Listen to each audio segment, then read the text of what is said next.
Well, with that, then I will call to order Recording in progress. the meeting of the Zoning and Planning Board of Appeals, today, June 17th at 4:30 p.m. First item on the agenda is roll call.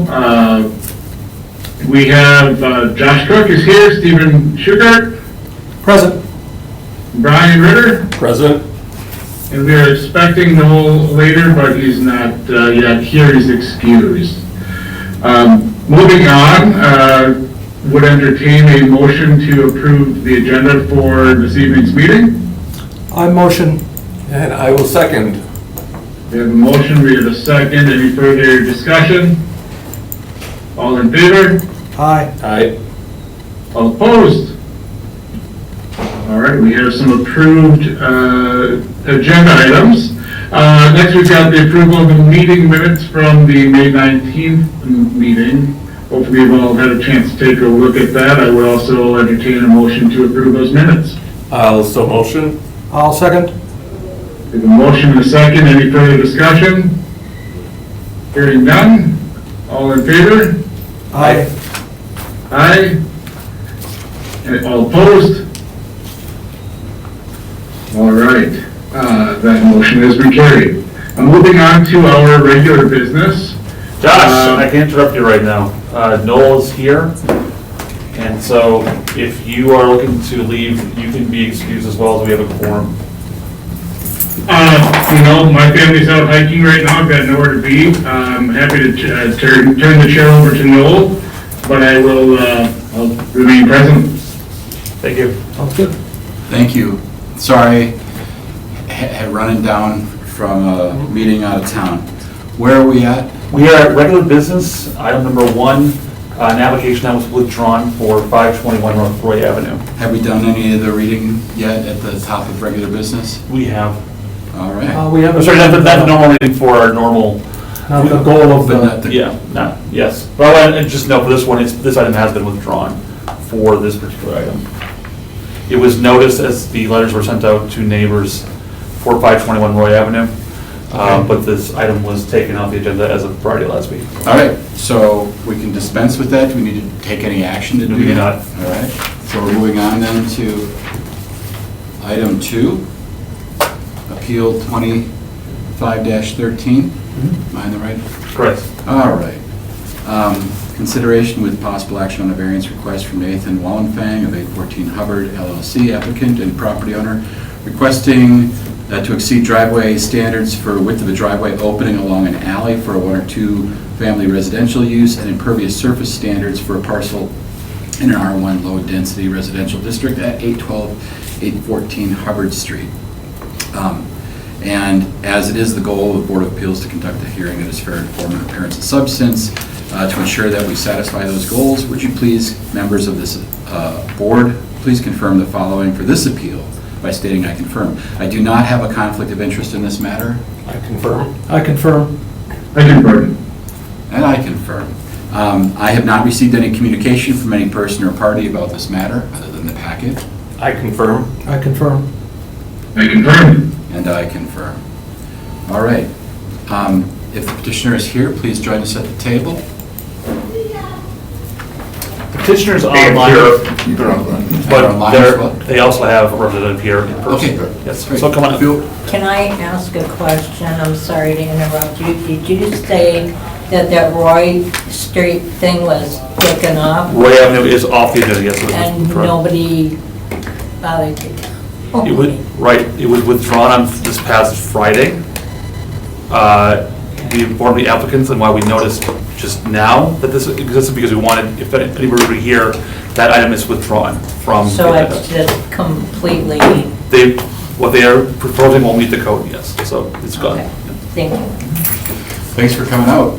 Yeah. All right.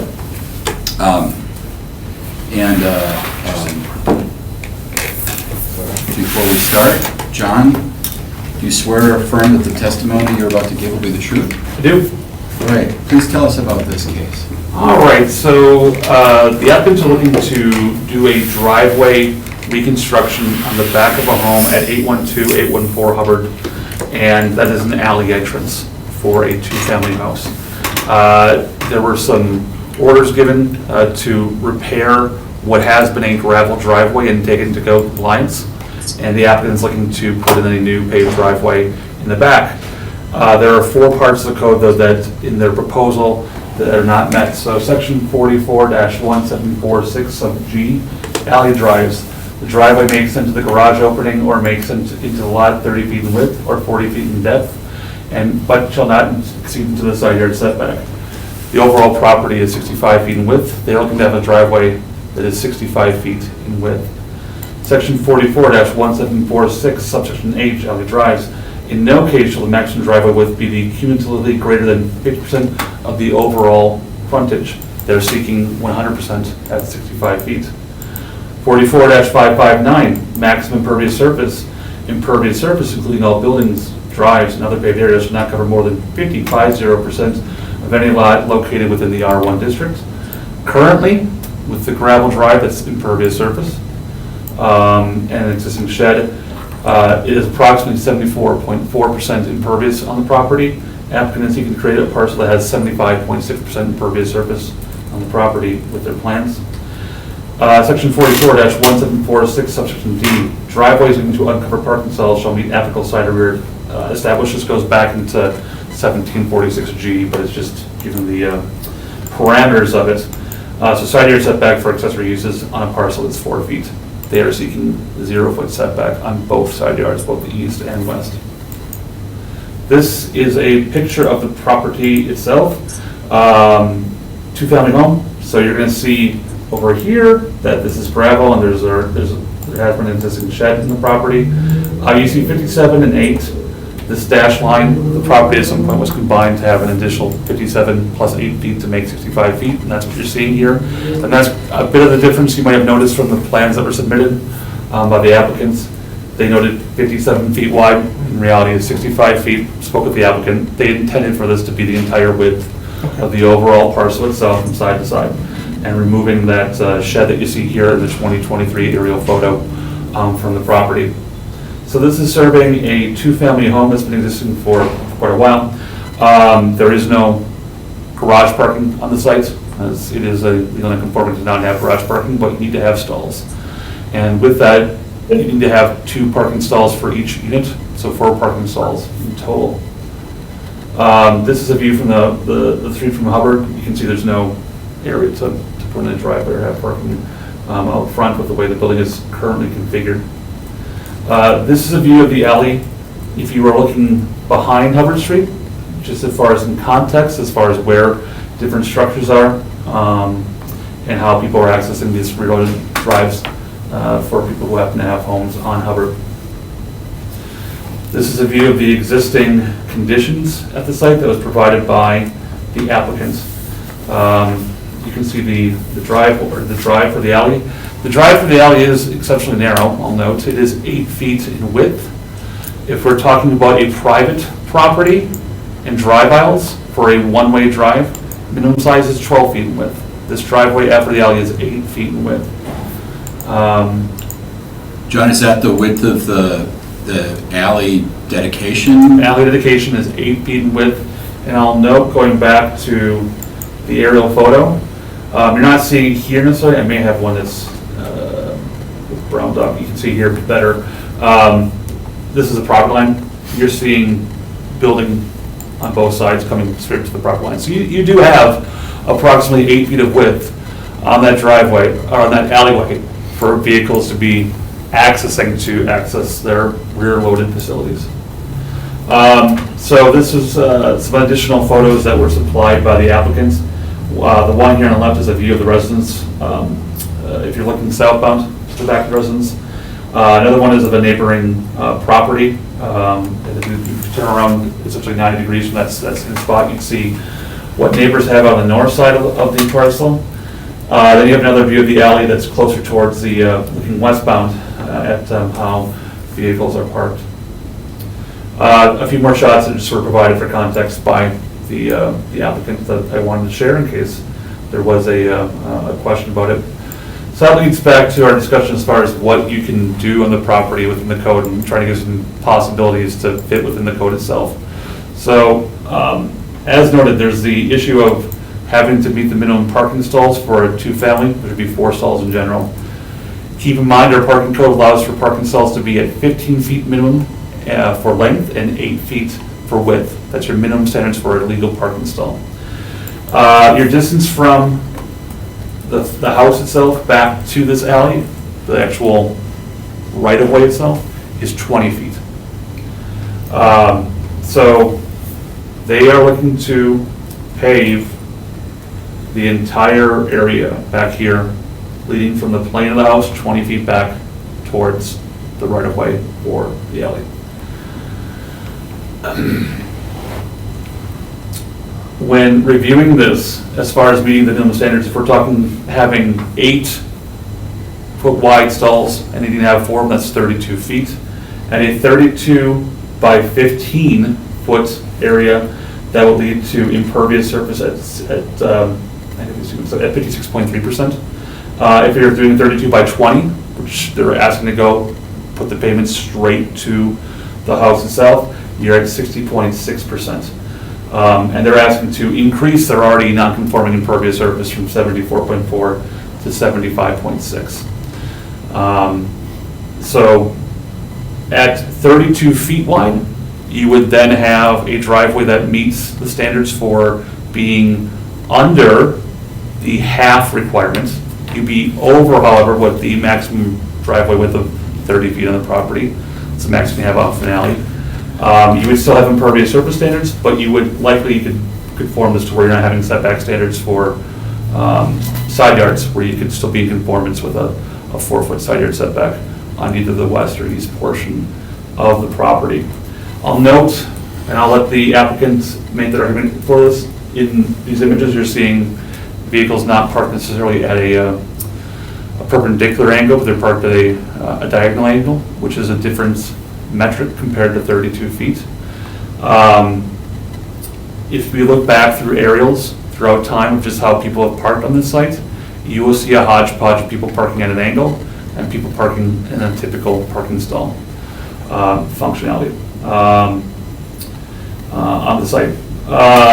Additionally, if just for perspective for this board, if you were to use the commercial standards for having a 45-degree diagonal parking stall, that width, because you're coming at an angle, rather than being 8 feet wide, requires 12 feet of width per stall, because you're taking up that height between perpendicular and parallel. With that in mind, 12 times 4 is 48 feet. At 48 feet, that would lead to, if you happen to do 20 times 48, that will lead to impervious surface of around 69.6% on the property. These are calculations that are not done by surveyor, they're approximate, but that's what they would be approximately based off of the aerial photos that are provided by the city of Brown County. And then all of those impervious surface numbers you're tossing at us, John, are assuming that the shed goes away and anything that's not parking stall is lawn. Correct. Yes, that's what that's going under. Not gravel, not paved. You would turn it into either garden or grass, something that would have pervious surface. Just one moment. You'll be called upon in a moment. So, does anybody have any other questions for staff?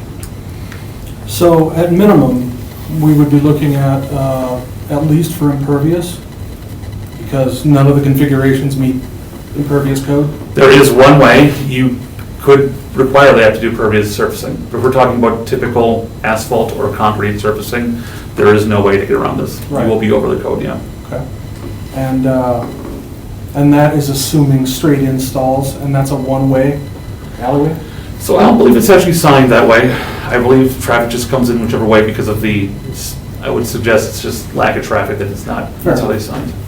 Yeah, and people just tuck aside and then somebody's coming and whoever is goes further through the block gets the right of way generally, right? Yeah.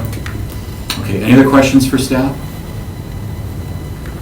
All right, let's hear from the applicant. At the table here, sir, your name and address? My name is Daryl Freeman, and I am Nate's realtor. I live in Neenah. What's your address itself? 1376 Harvest Moon Drive. And do you swear or affirm that the testimony you're about to give will be the truth? Yes. Thank you. And do we have other, if we've got other parties for this item that may be speaking, can I please swear you all in? So can you please state your name and address? Yeah, this is Nate Wallenfang, I'm on Zoom, and address is 810 Marvin Lane. All right. Is there anyone else? Okay, so, Nathan, do you swear or affirm that the testimony you're about to give will be the truth? Yes. Okay, great. All right, so whoever wants to go first, please. Just real quick before Nate got into it, so one, that shed no longer exists. Okay, it's already gone. Yeah, It's already gone. it was when we were getting ready to close and stuff, his, insurance company, because it wasn't to any kind of code anyways. Okay. So that shed's gone. And then, obviously, so the pictures in there, the black truck is mine. You couldn't park that straight in if you wanted to. Right. So if any tenant rents from Nate and Tabitha, you have to park at an angle. And right there, it's hanging over because there are some garbage cans, but even if you did the, what'd you call it, the commercial, the 45-degree angle, it would still be tight, so. And that's not a long bed, I got a short bed, just your regular 1500, so. Yeah, I can see, just from the width of the alley and the Oh, buildings my being. mirrors hit any brush that's there. Yeah, going up. and the buildings right up against it, Mhm. that, I imagine that's just a way that folks are parking so that they Mhm. pull out and drive down the alley, because there's not enough room to, Yeah, and turn. and the current tenant that lives on one side, that's the reason why they park like that, because it's a lot easier, one, to pull in and pull out and go back down the alley. That makes some sense. All right, And so. I would also interject that even parking at a 45-degree angle, which is the most optimal way it appears, you're likely going to be obstructing the back entry doors. And so if there were to be any sort of emergency, number one, those doors are probably going to be off access by EMS, or at least obstructed in some particular way by the vehicles with the restricting parking surfaces. And then number two, should we have any tenants that are claiming disability, state standard actually says that the parking stall should be 13 feet in width. Which would put that 52 feet for 4 stalls. These are both 3-bedroom, 1-bath units on each side, and a trend that we've been seeing here in the long-term rental space is cohabitation of individuals basically renting a room, and excuse me, as we know that there's no driveway space whatsoever. While city code allows for 4 total vehicles there, if it were 1 person per room, we've got potentially 6 vehicles there, and now we've got a chance that we've got to have a discussion with the police department about overnight parking on the street, of which we know in that area, the roads are already narrow in the snow time, etc. So, I think from our point here is we certainly want to beautify it to a point that's going to be consistent with other places in the area, and see that, as John had mentioned, many of them are going to zero lot line, as well as the impervious surface on the back, especially the one that is directly behind sharing the facility is 100% in the back there. We don't feel that we're doing anything that's inconsistent with what the area surrounding is, given the limitations of the alleyway.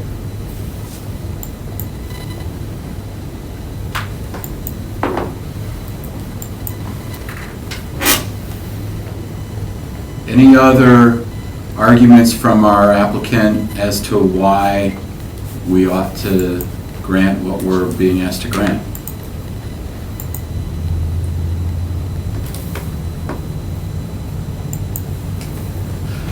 Any questions for the applicants There is somebody online that would like to speak. that would like to speak? Okay, all right, so before we go further, is there anybody else who'd like to speak to address this item? If so, please give us your name and address.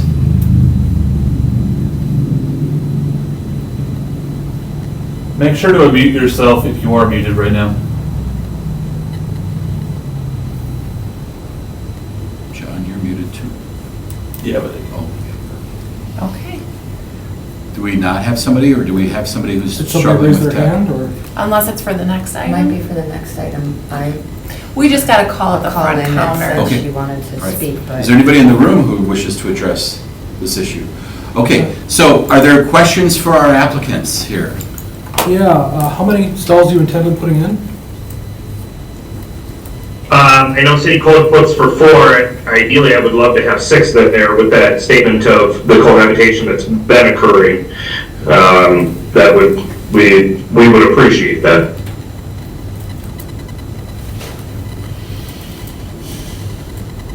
Do you intend to make them angled?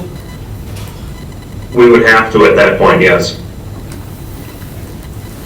Okay. I think that what they're asking for is they're asking for to be able to pave from the alley to the back of the building, the width of the parcel. correct. Is that correct? That's correct. Okay. And then the folks will figure out how to park along that, hopefully not blocking their entry doors. That is correct. Okay. All right, other questions for our applicants? I mean, there are individual doors in the front of this residence, right? That is correct. Yeah, I So imagine this isn't the- emergency vehicles. are- Yeah, I was gonna say, or the emergency vehicles aren't gonna be in the alley anyway. I don't know if you could get an ambulance down that alley. I want to make one note as far as just what was said from the applicant. Yes, there are buildings that are on the 0-foot setback in this area, but in general, this parcel doesn't meet the standards for having a narrow lot. It's 65 feet. Narrow lot definition starts at 59.9 feet. And there are plenty of lots neighboring that are being narrow, so they have different restrictions as far as Yeah. where their setback would be for a driveway, especially in relation to how far their building already exists against a side yard line, which can allow for driveways to go between 0 and 1 feet then to a property line.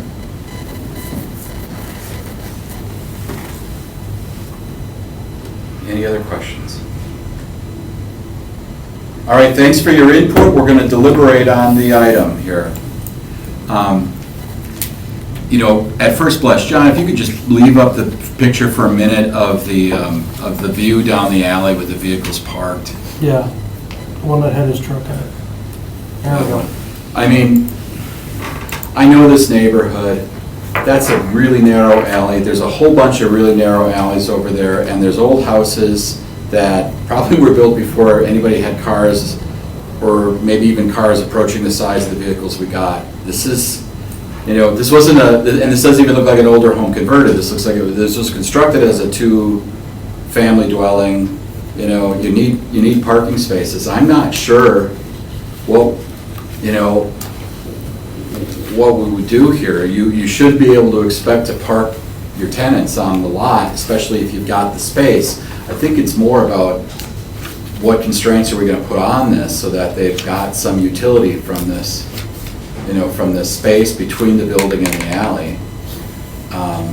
Because I think we've got to get them parked there somehow. I just don't know if there's if the full width and depth Yeah. of the parcel between the alley and the building is appropriate, and maybe it is, right? Because Yeah. if you're talking about 6 folks at 13 feet apiece, well, 6 vehicles at 13 feet apiece, you're already wider than the width of the lot. So, I can see definitely 2 apartments maximizing that space. Yeah. I'm just saying. Yeah, my gut reaction was to say, well, you can get those in there, but then pull in the end ones, but then I realized that makes what a 4-foot by 6-foot square area that is not going to be conducive to growing anything or even having grass on it. It's not going to substantially make any difference to impervious. Well, it might make a little bit of a place to put snow. Yeah, I'm not sure what to do with that either.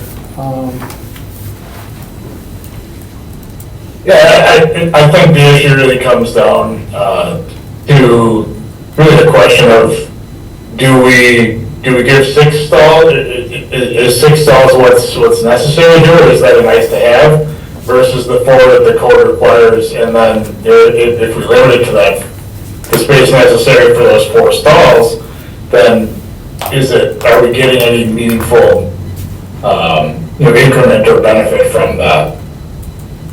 I think the other question we have to ask too, are we gonna judge this on angled parking or on straight parking? I think it's gotta be angled.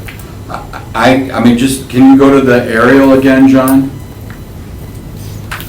This one, or? Yeah, that one's fine, because, I mean, you look at, you've got half of this, or almost half of the frontage, if we can call it frontage on the alley side, is got structures immediately on the edge of the alley across the way.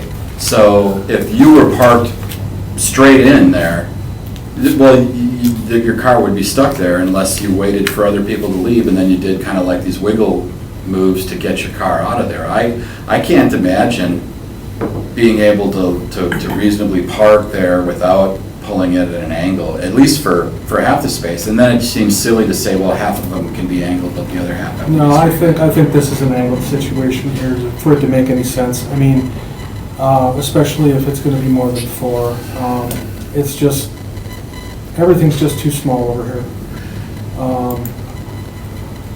So what's the downsides?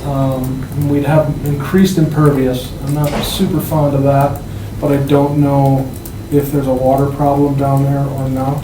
Oh, we've got something cleaned up that looks a little rough right now. Yeah, that's true. You know. That's true, and, I hate to limit the availability of space for people to rent.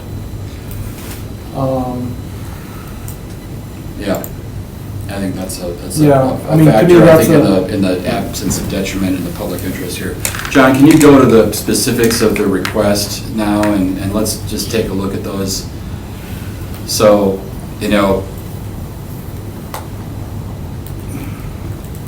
these are some significant, variances. I think we're already talking about the impervious surface being the maybe one of the bigger ones here, but it's already at pushing 75%. We're not talking about a significant increase there, really going from 74.4 to 75.6.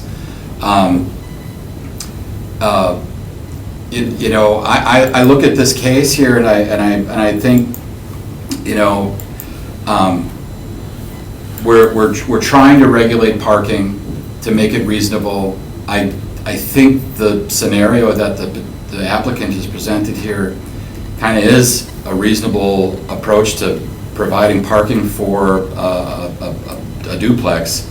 I don't think we'd be inconsistent with it. We are still trying to regulate it. I think we're trying to come up with a design that's maybe more appropriate by saying, hey, you're going to have an angle, and it's going to be, and that means a wider space.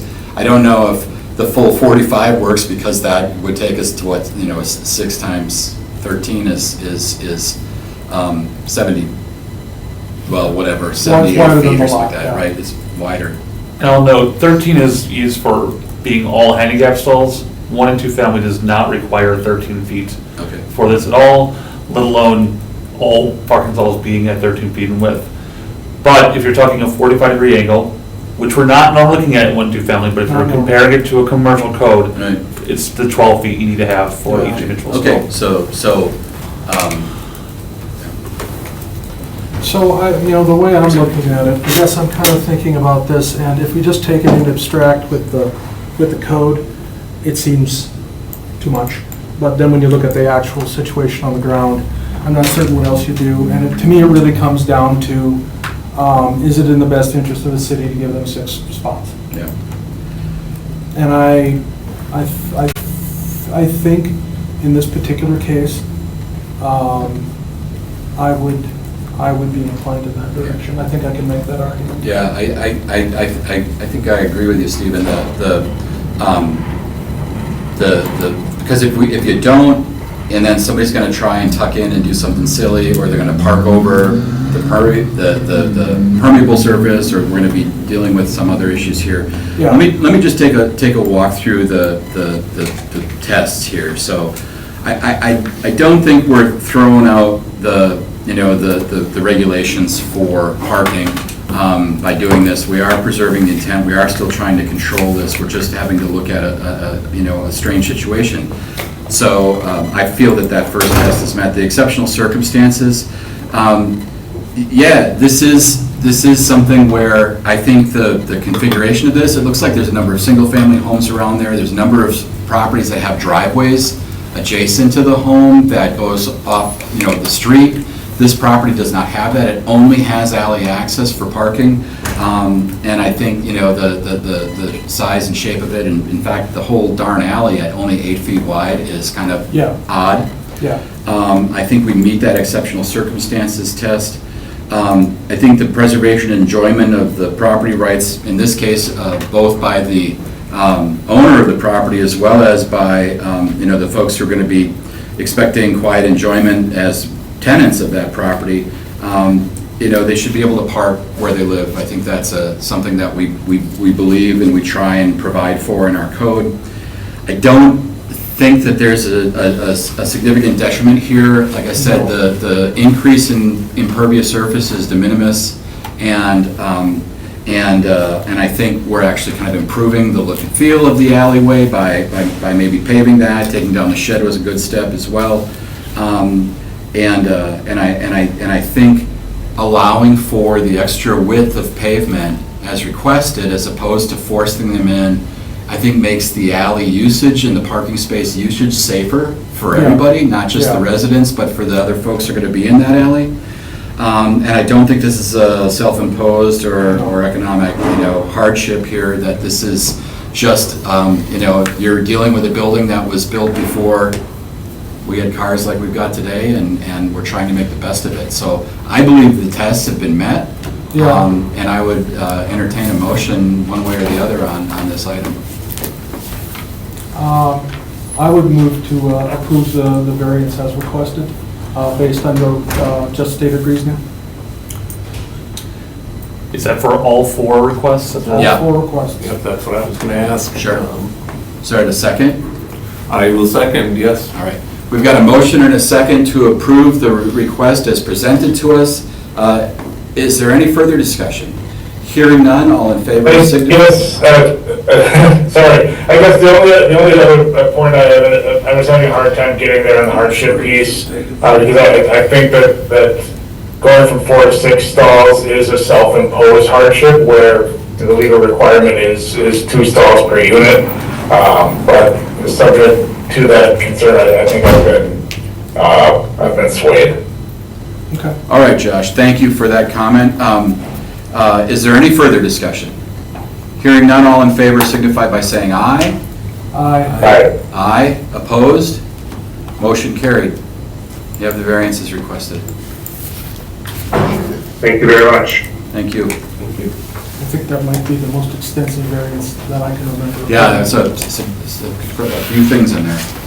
All right, let's move on to Appeal 25-14, consideration with possible action on a variance request from Michael Vandenberg, the applicant, on behalf of Francis Woyak, the property owner, requesting to exceed side yard standards for a driveway leading to a detached garage stall for a 1 or 2 family residential home at 931 Coppins Road.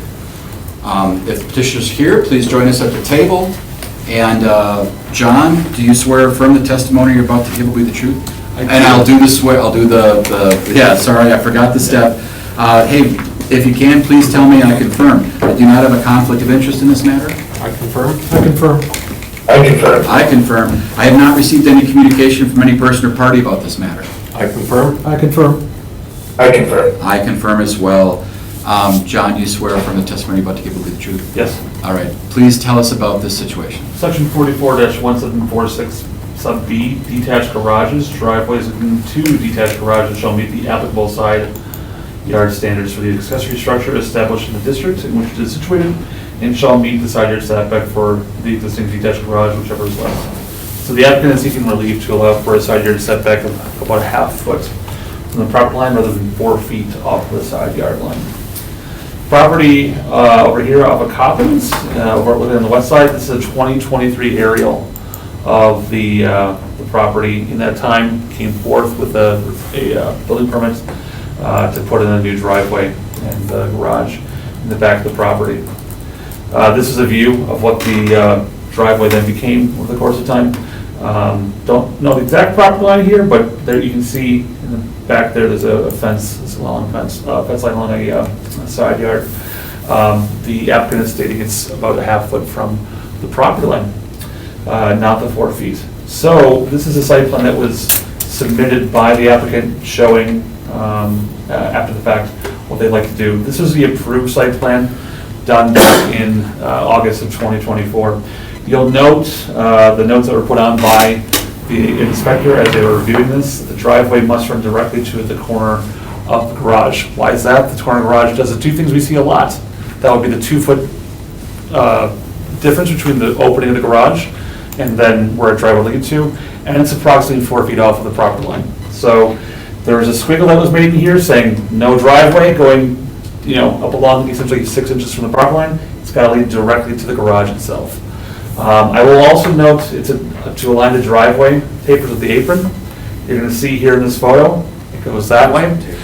Now, that said, you're not hearing that from us here because DPW did their approvals and they did not catch that. So we didn't feel it was appropriate to say that the apron has to be also put into compliance at this point. It's what was approved by DPW. But on this end here, this is what was shown as far as a site plan, and it's pretty evident that the driveway would have to go in parallel to the property line to the corner of the garage, and it was not produced that way. So then just noting the applicant gave this is what they'd like to do, essentially saying we want to have a 6 foot offset from the property line and not. This was the mark that was put in back in August to say don't do that. The contractor had been anyways on this property. So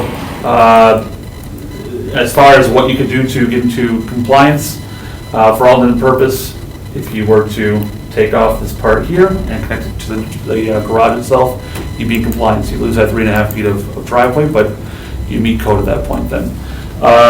The property is a regular sized property. It's not narrow, so the setbacks are 4 feet for side yard setbacks and where your accessory buildings are allowed to be at. Questions for staff? So there were no permeability issues then on the property? Nope. Not even with this, it's okay. It's pretty deep back there. I figured. Any other questions for staff? All right, let's hear from the applicant. Please give us your name and address. Francis Woyak, 931 Coppins Road, Green Bay, Wisconsin. 553. I'm Attorney Michael R. Vandenberg, if you want my address. N3989 Washington Avenue, Freedom, Wisconsin, 54130. And gentlemen, do you swear or affirm that the testimony you're about to give will be the truth? Yes. Yes. Great. Please tell us why you would need this variance, or why we ought to grant this variance. You ought to grant this variance. If you look at it, there's a fireplace that jogs out from the house, which gives less space for the driveway and for vehicles to pass. It would make no sense to have the driveway line up with the apron, which was approved by Public Works. I don't think it's a great detriment to any of the neighbors or neighborhood, although apparently there's somebody on the line. I'm not sure what their position is, that affects the neighborhood. Aesthetically, it's an improvement to the property, an improvement to the neighborhood. The neighbors are fine where it is. Francis said his wife are getting a tad older, so a wider driveway and easier ingress and egress is important to them at this point. As far as the concrete by the garage, that's where he stores his recycling and garbage, and there's a fence there, so it's fenced in already and doesn't affect the neighbors or aesthetically the neighborhood. It would be a hardship for him to have to remove the driveway.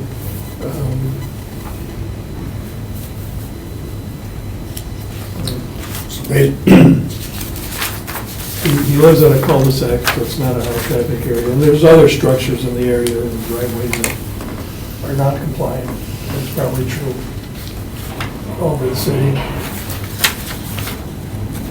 Right next door is a driveway, it's a foot off my property. And as far as the narrow lot, he's exceeds the narrow lot requirement by 6 feet. So he's a narrower lot, I would describe it as. When the house was built on the south side, on that side, it's 7 feet off the line. If it was 4 feet off the line, I wouldn't be sitting here. So, that's the biggest problem. Because if you put it, if you had the driveway 8 feet and you cut the 4 feet off, you'd only have a 6.5 foot driveway. The house has been here a long time. It was built in '58. I purchased it 3 years ago. And improved the property. I tore out the old rusty old rotten fence around the outside. I put up a nice cedar fence all the way around the property. I tore down the one-car garage with the total cracked floor, foundation cracked, it was falling over.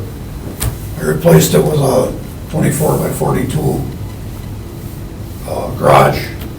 It's real nice, all new concrete, everything. And I replaced the driveway, new. And I intend on re-siding the house, the color of my garage, and extending the eaves of the house to make it look more modern. And everything will be sweet, you know? I have, He's made substantial improvements to the property. Right. Obviously, it's an older property, and I guess, if from you, a public interest standpoint, that's what you want people to do. you know, I built the garage and did all the paperwork myself, okay? And I've got $35,000 in it. That's a $75,000 garage. Same with the concrete on the driveway and all that. Dug it all out myself, had a contractor licensed with Green Bay, you know, insured with Green Bay. Put the new driveway in. Went 6 inches wider than I thought he would. Well, 3.5 feet wider than. Well, right. But,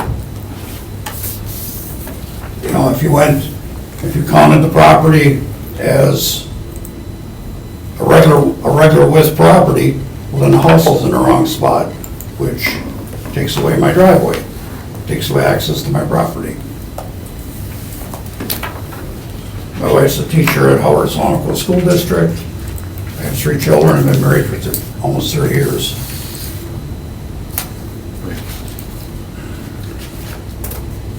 I'm originally from the other side of Wittenberg. I was born and raised, also born and raised on a dairy farm. So I get it, you know, but. Well, thank you for that testimony. Anything else to add, gentlemen? Not at this point. Okay. Questions for our petitioners?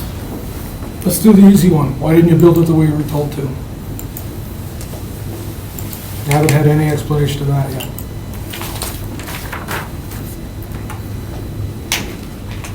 I think the contractor just did it.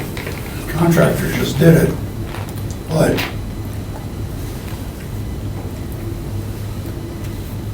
you tell me where it says on that after the approval. That's the copy of the original approval, one he's looking at up there. Yeah, I've got a picture of this too. It says run driveway directly to the corner of the garage. That's pretty cut and dried. It says, It says run driveway to the corner of the garage, and a call-out box is, Nobody complains about it the way it is, other than the city, so. Okay. Yeah, I hear you. John, on that width of the driveway at the location of the fireplace, do you know the approximate width of the driveway as it stands today and what it would be if we take the? It's approximate. I do not know, it was not provided by the applicants, Sure. but I believe that if you were to take it from the edge of the roof to where the line was for the old driveway, which presumably leads to the driveway itself, it's about 8.5 feet. If you took it to the property line, which is what we're seeing here today, it's about 12.5 feet. Thus, 12.5 feet minus 4 feet is 8.5 feet in width. The minimum size driveway or drive lane is between 8 and 12 feet. So it's narrow, but it's not smaller than the Yeah. alley we were just talking about on the previous item, and it's only serving one household. Right. Now, mind you, if this building, the primary residence was not, you could have the garage just fully come to the street, clearly the driveway would be wider at that point, because driveways can lead to legal parking stalls and the garage is legal parking stall. Right. But the width, if you're going to a detached garage in the back, that you must maintain for a driveway is either 8 or 12 feet. Let's just have, in theory, say this is a silo of the garage. The driveway width would have to be between 8 and 12 feet then, that garage. Questions for staff or our applicant? I have one extra. John, can you bring up the drawing that, the revised drawing that was approved? This was the approved drawing, this was submitted by the applicant. You don't, did you draw this, sir? Yes, You don't have the chimney on it at all. I know it. Okay, I didn't put it there. It was there. fair enough. I just, oops. But it's 2.5 feet, it sticks out. Any other questions? Josh, any questions? No questions for me. Is there anybody else on the call who wants to speak to this issue? I heard that maybe we had somebody else who wanted to speak. Do we have anybody else who wants to speak to this? If you do want to speak, please unmute yourself.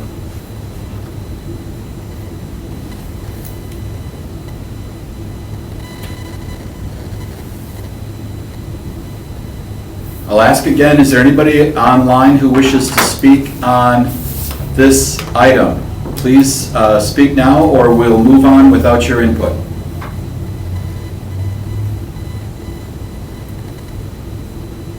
All right. Thank you, gentlemen. Thanks, staff. Let's talk about what we're going to do. Yeah, I'll kick things off if I may. I'm having a hard time getting there on any number of respects. All due respect to the applicant, I haven't heard anything that is exceptional or extraordinary to the lot itself. I heard the testimony about the chimney. I don't know that that's necessarily something exceptional to the lot itself.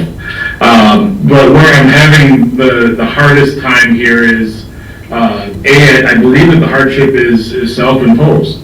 And compliance is largely on economic grounds because the applicant doesn't wish to spend the money necessary to rectify the error. And I feel for the applicant because this is yet another in a long line of situations where a concrete contractor has gone and done whatever they kind of wanted to do.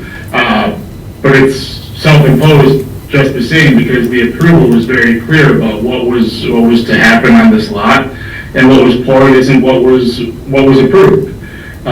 So for those reasons, I don't think I can get there. I'll move to deny the request on those grounds. Yeah, unfortunately, I can't get there either. I do have a lot of sympathy that your contractor did this to you. I think he's the person you're gonna have to reach out to, because I don't, we have these 6 conditions that are up there on the board. We have to fulfill every one of those in order to approve it by law. We can't just ignore one. because we're a quasi judicial body. And See, because once, if you take it to that 4 feet, and you don't have 8 feet to the house, to the everything that we saw here indicates that you do. come see. It'll be very tight. Let me clarify, because I've heard two numbers. Are we talking 3.5 feet, or are we talking 2.5 4 feet of width that this is not complying? Where's the edge of the garage, and if the Edge of the garage is 4 feet off Sir, the excuse me, property line. I'm sorry, I'm asking staff. Oh, I'm sorry. So it appears that the edge of the garage is about 4 feet from the property line. Okay. And so with the condition approved plan, that would meet code for getting to being both off the side yard setback and going to within 2 feet of a garage door opening. And so if it were 4 feet narrower, but going back to what we said earlier, we still think it's about 8.5 feet at the narrowest If spot. it's 3.5 feet, I believe, and mind you, it's approximate, it looks as though it's about 8 feet or so. I can get off this and we can go to Brown Dog right now and have a look at the aerial photo, if you'd like. Because that's what I was checking out here for a moment while deliberations were happening. I think that'd be useful. I have another question. Go ahead, sir. If I build a fence, which I can't extend the fence halfway up the neighbor's house, then what does it matter where the concrete ends? Because it'll be right up to the fence. Yeah, I take your point. John, if you can let us know that, I think that will bear some consideration here. And coming for a variance is asking that you change, because of the situation of the house, where it's sitting on the lot, is what causes the driveway to have the narrow driveway. If the house was put where it was supposed to be, I wouldn't be sitting here. Well, nor would you be sitting here if the driveway was poured according to the plan. So that's really what we're grappling with right now, and seeing if there's any thing we can do to assist, but I'm not sure that there is, as we've got a motion to deny on the floor, and this is just additional deliberation on that motion. Did you want to add the screen share? Steve, did you second that motion? I heard did you. not. Okay. Is there a second to Josh's motion to deny? We can still continue to talk. I at least have a question. Yeah, I'd like to. Okay, well, let's act on that motion before we have any further discussion. I'll second. Okay, we've got a motion and a second. Any further discussion? Yes. So I'd like to know what, if any, role the property line 927 has, because it is, and it looks like it is about a foot. Their driveway is a foot from the property line. That is correct. 13 So, inches. with, I think with one of the conditions, oops, I'm sorry. I can take you around the neighborhood all over the place. It's wrong. I guess maybe I want to know how that happened, or, We don't know and we Yeah. never will know. The problem here is that we don't, if they got an exception, we don't know that. Also, next to my property, on the side that's 13 inches away from my fence, the next door neighbor's got a shed into my property, and I let it go. Which is your right. I mean, we understand that there are these kind of things all over the city. The goal here isn't so we're given these rules by the city council, okay? It's not up to us to change them. And what happened with your neighbor and what happened with everybody else doesn't matter. It's what happened here. Yeah, we're talking about your situation right now. Okay. So I can address what's happening in 927 potentially. One, it is independent. We are looking at the property here at 931. Secondly, I don't know. When this happened years ago, there could be I would look at this, if this happened before 2007, it's a legal non-conforming status on the property. If they were to come forth and ask for a new driveway, they would need to meet the standards of the code in 2025 or whenever they come forth with it. This is a new driveway put forth in 2024. This is the standards that are put forth in 2024. Right. So, but John, you were gonna tell us about the distance from that, Yeah, this is why, this is not a survey, this is just approximate. we right? understand that. And we don't have great angles here as far as to tell where exactly things are at, but I presume this is the chimney that's occurring right here. And if we are taking a measurement from, I'm gonna forget this, the edge of the Edge of the chimney to the. itself to the property line, I'm seeing 11.9 feet in that measurement. It's 12 feet or so. 12 minus 4 is 8 feet. That is what is required for a minimum driveway width. But we don't know. This would become a surveying question. Yep. Before this gets passed, I would like to know exactly what it is. You know, I'm gonna know exactly if I go home and measure it. Yeah, no, I think that's a fair question to ask, because, you know, if the conforming with this creates a smaller than acceptable drive lane, well, then we've got another problem. That helps us. Say yes. So, Doesn't that aerial picture help us also? In that it shows what appeared to be, 12 feet. the old driveway conforming? that shows the old driveway, and, yeah, I agree, it's tight, but it appears to work. And it appears that that driveway connects with the edge of the garage and doesn't go, butt up next to the property line. So I think that, for me, kind of answers that question. Isn't that the old garage, sir, or is that the Yeah, new that's the old garage? garage. That's the old fair. garage. Yeah, so the other garage I don't think is on the same footprint. That's the old garage. Yeah, okay. Got it, thank you. Just want to know, that is the old garage. The distance for that there, though, I'm seeing approximately 4.55 feet. The property, the driveway itself is off of the garage, what we know is the chimney never changed places. Right, We know the drive changed places. right. And I can measure it again, it might be 3.89 feet. I can measure it again, it might be Yeah. 5.02 feet.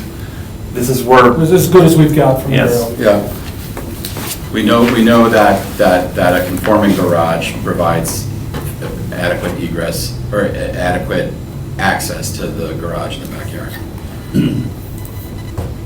All right, I'm gonna call the question. We've got a motion and a second to deny the request as presented. Can you make any more statements, or?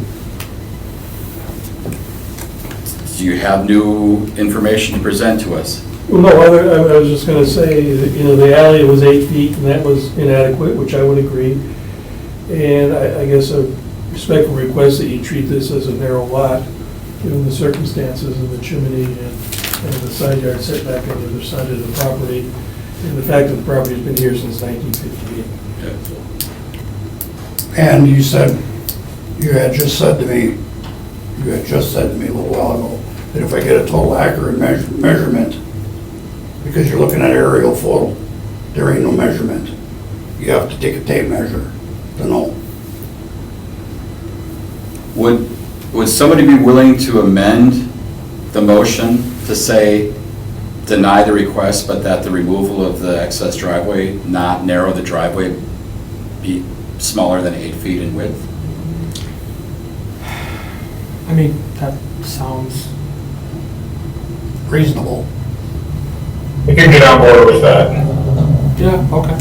Josh, you want to amend your motion to make that? Yeah, I'll amend the motion to deny the variance as requested unless the distance from the edge of the chimney to the edge of the driveway concrete pad is less than 8 feet. If that distance is less than 8 foot, then that portion need not be Removed. be removed. I still think that other portions of the driveway would need to be removed, but perhaps not that small portion. See, that's what I was thinking, Well, you that, got a 16-foot vehicle, 19-foot vehicle. So you got 20 feet around that chimney. well, that was the other idea, would be to have it, Yeah, I'd just go straight lines here, let's just keep it simple. okay. With the But survey. So Josh has amended his motion here. I think that, given the failure of these tests, but we don't want to create another hardship by denying and having this go, that we're saying that we could be stopping at 8 feet in terms of the cut. But I don't know how that works with the tests. Yeah, well, that would be something that staff would have to work out with the. I'll note, if we're talking about a land survey, to actually know where a property line is at, seems I like know it would where be the property appropriate. line is at. Where a known property line is at by a certified surveyor would be appropriate for this. If we're talking a matter of inches on a property. Because right now, we are close, we do not know for certain. Because I don't know how we can approve it this way, because it's basically saying, Yeah. you know, if he's less than 8 feet, but then we have to have the justifications for giving the variance. I will also note, if a true land survey came in from a certified land surveyor saying that the distance where you're going between, you would have less than 8 feet, and you would not have the equivalent of 4 feet for a side yard and 8 feet of width for a drive. If it ended up being less than that to that point in the driveway, it'd be sufficient grounds to come back for a variance request at that point. Or do we just want to table this right now and take it up after that's been determined? That's what I was thinking. Is there a timeline that you'd have in mind for this? Because the burden is on the property owner, and there are orders that are out for. 60 days? Can you get this, can you get that width precisely known within 60 days and tell us? Are you willing to have? I can do a tape measure in 60 minutes. Well, we're not going to ask you to do it. We need to have somebody else do it, because you're not accepting the fact that we're measuring off an air photo right now, so your tape measure is not going to be good enough. We need to have somebody else look at this and measure the distance between Who's the gonna pay for chimney that? and the lot line. Who's gonna pay for that? Well, that's the thing, or we can deny it tonight. You'd have to pay for it. Now, the 8 feet, it's 8 feet from the chimney to the edge of the driveway, is that what? I think that's what we were trying to get to I wanna here, make and I sure think you we're get- okay with that. Well, that, I think is relatively easy and can be done with a tape measure. No. We don't know where the property lines are. I know exactly Oh, where they are. okay, you're talking, okay. You know, we don't. Says we need to go 4 feet off the property line. There's to the metal corner of the stakes garage. in all four corners of the property. There could be pipes and stuff, right? There are pipes in all four corners of the property. I took a metal detector and found them before I started the project. I mean, does it matter to you where the property line is if that he gets a minimum of 8 feet from the chimney to the edge of the driveway? No, because the ordinance says the driveway needs to be 4 feet off of the property line. And if the 4 feet off the property line were to narrow the driveway at the point of the chimney to less than 8 feet, that was where we had some concern that we didn't want to create another hardship. Yeah. And so we really need to measure what the removal of the excess width of the driveway is from the property line to 4 feet, and then that mark, is that mark less than 8 feet? And if it's not, well, then you just remove the excess bit of the driveway that was not permitted, and you're done. Are you still in Roundup? Can you look to see if there's a plat survey or anything that was done? I was gonna try to look at it too. So, Do you remember having? I mean, we would appreciate the 60 days. I don't know how much, well, you probably guys know quite a bit about the surveying world. It's hard to find and hard to get them properly. But that's, You know, all of us on the board are volunteers. We don't work for the city. We're just appointed. I don't work in construction. All right. Yeah, you're just surveyors volunteers. are very busy right now. yeah.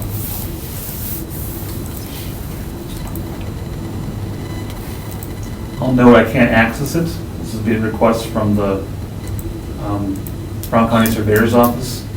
There does appear to be a platted survey potentially from November 9th, 1979. It may or may not have building on it, but if it does, it would probably show that, it would, two of those surveys would show the closest point a edge of a building has to both the side yards and the front and rear of the property. So we would accept a survey or the plat map in 60 days? Yeah, I mean, I guess I would, you know, if there's needs to be something different, I would trust staff to tell us that they're comfortable with what evidence was presented to them relative to any width issue or disparity of the widths. And we could table this for that period of time and bring it back in 2 months. If a document was provided, presuming the building was not expanded over the course of the past 45, 46 That years. chimney could be an addition. I don't know, I bought it 2 years ago. Yeah. But it was, I think we can tell from the evidence here that there's a normal plane of the north wall of the building, and then there is a jut for a chimney. Yeah. And presumably the survey would identify those. Yeah, you could in go the up past. with one to get the other. Yeah. All right, so I am not a Robert's Rules expert. We've got a motion Yeah. and a second and an amended motion and all these other I things. think we need to vote on that. I think we should either vote on that initial motion and second, or dispense with it through some magical means of saying, I withdraw my motion and I move to table for 60 days, or what have you. Yeah, in the interest of trying to clear the air, I would withdraw that motion, move to place on the table, move to place on the table for a period of no longer than 60 days, subject to verification by a surveyor or other credible third-party resource on the distance between the edge of that chimney and the lot line. All right, is there a second to that? I'll second that. Great, we've got a motion and a second. Any further discussion? Hearing none, all in favor say aye. Aye. Okay. All right. I think you handled it correctly under Robert's rules for what it's worth, but I'll have my cheat sheet back at the office. I do have a good Robert's Rules cheat sheet if anyone ever wants to fall asleep. and thank you, Jonathan. Thank you.